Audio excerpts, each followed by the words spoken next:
We were so curious to see what happened, what would happen. You know, we'd been out on tour and it worked great, we had great chemistry. What would happen if we went in the studio? What would we create? What would be new? Make music, And it's been a thrilling time, it really has. We've created in various ways, haven't we, really? And, you know, and often I hear people, they say, you know, why are you still doing this kind of thing? Well, it's what we do. You know, it's, you know, if you're a doctor, you know, it's what you do, isn't it? And so why would you stop doing it, you know? And work is good for you. It's a great evolution taking place in the studio, because we knew we could do it on tour last time. Well, at the end of the tour we did. And, but we didn't know if we could create new material together, and it just seems to have fallen into place. We've tried all kinds of different situations with each other, and we've worked on each other's material, and it feels like a group. It feels kind of like a new group with a relation to the old groups. Yes, definitely. But a fantastic, a very exciting situation to create in. It's been amazing.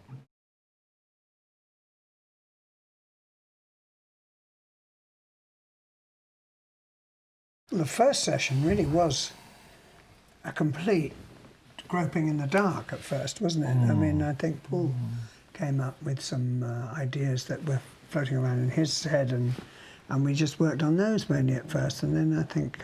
Yeah, I think it's true, it's fair to say that we still don't have a set way of working, particularly. Sometimes it would end up with me on an acoustic guitar and Roger on the kit, and we would lay a demo down, and then Brian would immediately rush out there, all excited, right, and blast something on, and we'd just build the track from that. And you know, maybe I'm on piano. Yeah. A lot of it is based on live stuff, which is great. We actually did play right here, an enormous amount, just playing, just trying stuff out and seeing where it goes. Sparking off each other. Improvise stuff, and Paul would come up with, actually Paul had a lot of ideas in his head, and we would just gradually, he'd say, how about this? And by the time we'd run it through twice, Roger and I were sort of picking up, and we have a couple of takes, which would, second or third take, which have survived. And that's a rarity. You don't often get albums these days that are actual musicians playing together and firing off each other. And inspiring.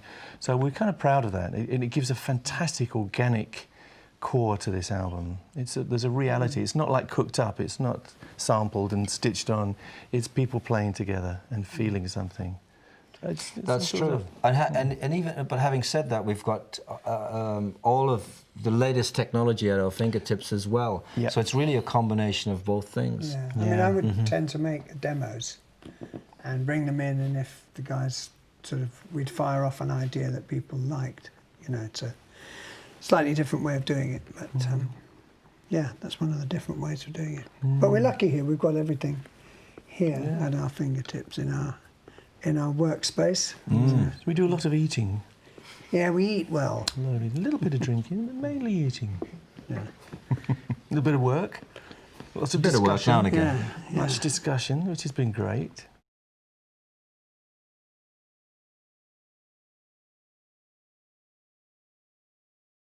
I came in with as open a mind as I could, you know. I mean, it's very easy to fall into a sort of a habitual way of doing things, but it's very enlightening when, for me anyway, when I come into the studio with an open mind, and Brian will suggest doing it, and I'll think, well, doing it a different way, and I'll say, well, I've never quite sung it that way before, but okay, I'll try it, and it will work. You know, we'll do different techniques in the studio for recording, which I won't reveal because they're secrets.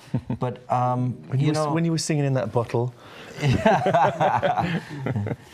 You know, but it's been a huge learning curve as well for me. It's been very interesting, and it is very much a combination of our, you know, the music, the sounds that we have tended to make in the past. It's very much a combination of the two things, isn't it? Definitely, I feel the same. It's very unique. It's very good when the team of three sort of arrive at something by push-pull here and then we usually seem to arrive at something quite good. Yeah, it's fascinating. Yeah, I feel the same as Paul, definitely. You know, there's the places we could never have gone if it weren't for the fact that there's three of us here, all with different little influences and experiences and stuff. It's been very interactive.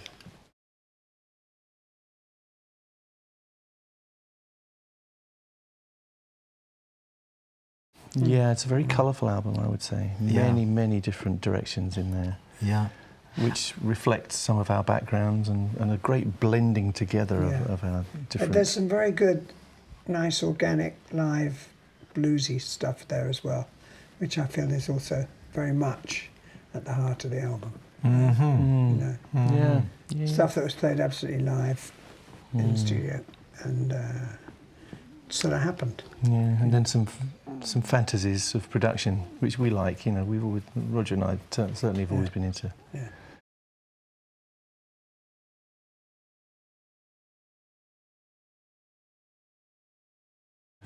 Well, it's a strange thing. It just sort of appeared before us, didn't it, really? It Yeah. gradually evolved, this idea of it. It became sort of spacey and slightly, I suppose, sort of retro space agey, some of the concepts that we were kicking around. And it just grew.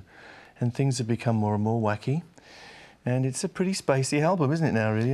Parts of it are. Yeah. Parts of it are. Each song, no two songs are in any way similar. They're all very different, aren't they? That's right. And I love the title because I think, you know, the future of mankind really, both you know, physically and spiritually, is kind of, you know, out there in space. I hope that's not too cosmic, but it's kind of true. Yeah, and you know, I mean, Brian's got a big connection with obviously with his astronomical connections and Oh, they're huge. and you know, the huge connections, and no, but there's a little tie in there. And I just like the idea of Yes, its it is. creation It's is great. wonderful. You know, it's basically a little play on that as well. You know, It's nice, and I think it reminds. It's nice for us to remind people that basically we want to entertain them. You know, yes, we want to do all kinds of stuff. We want to do exploration and experimentation, and maybe want to sometimes make people think a little. But basically, we're entertainers, and we love to give people a great time and take them someplace they've never been before, and put big smiles on their faces. So I think there'll be a lot of smiles from this album. It's a lot of fun.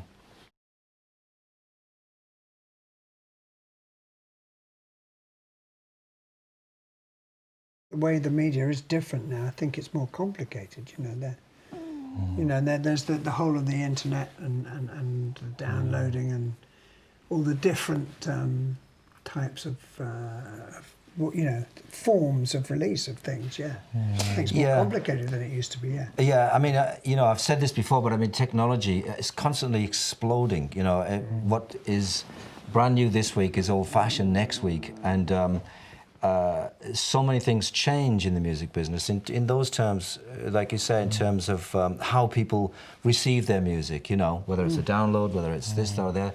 But what always remains the same is that the music has to have that feeling, you know, and I think that's what we that's what we've got going on here. It's just a great sort of coming together of energies, and it's very creative.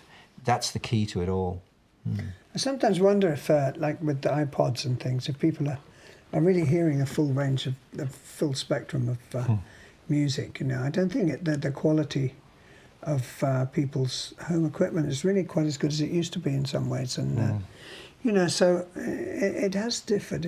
I wonder if the fidelity is quite the same, but you know, A lot of changes in the business. I mean, yeah, it's become almost a little too electronic and processed for me. I do like some knobbly edges on things, some gnarly edges, you know, some like a bit of vinyl crackle, real emotion, you know, and regardless of one or two where you reach for it and maybe, you know, you don't quite make it or whatever, but you know, the thing is that you're reaching for something all the time. yeah. Yeah.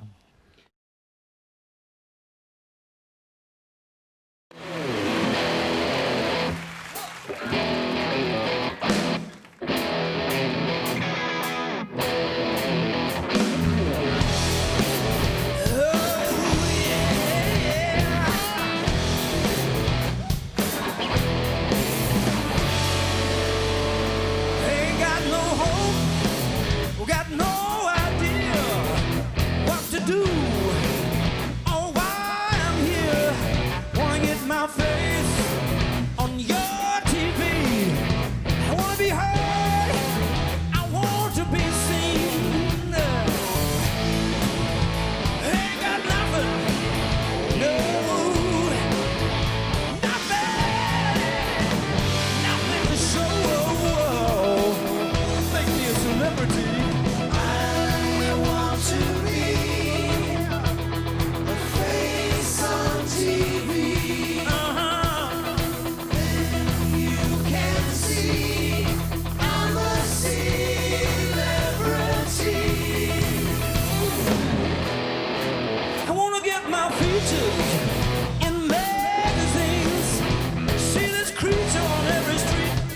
screen, writing my life story before I'm 21.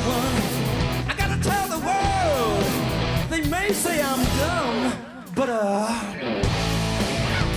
ain't got nothing, no,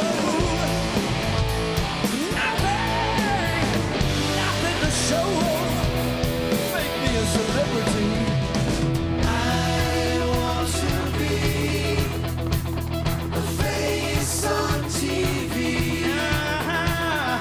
Then you can see I'm a celebrity.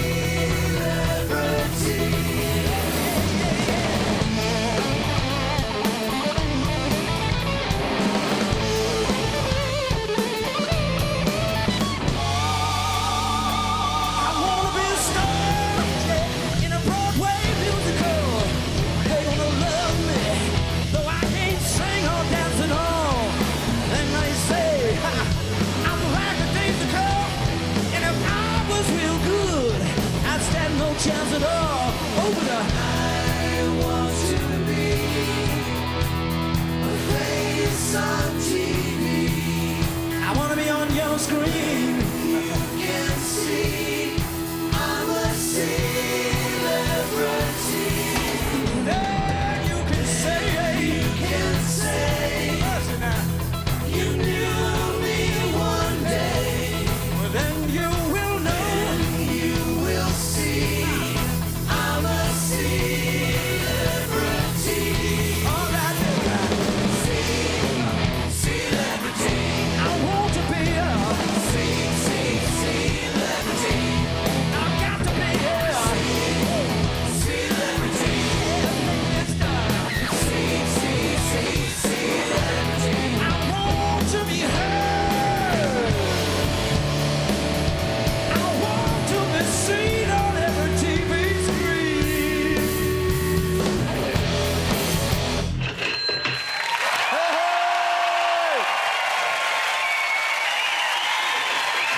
Nice one, boys.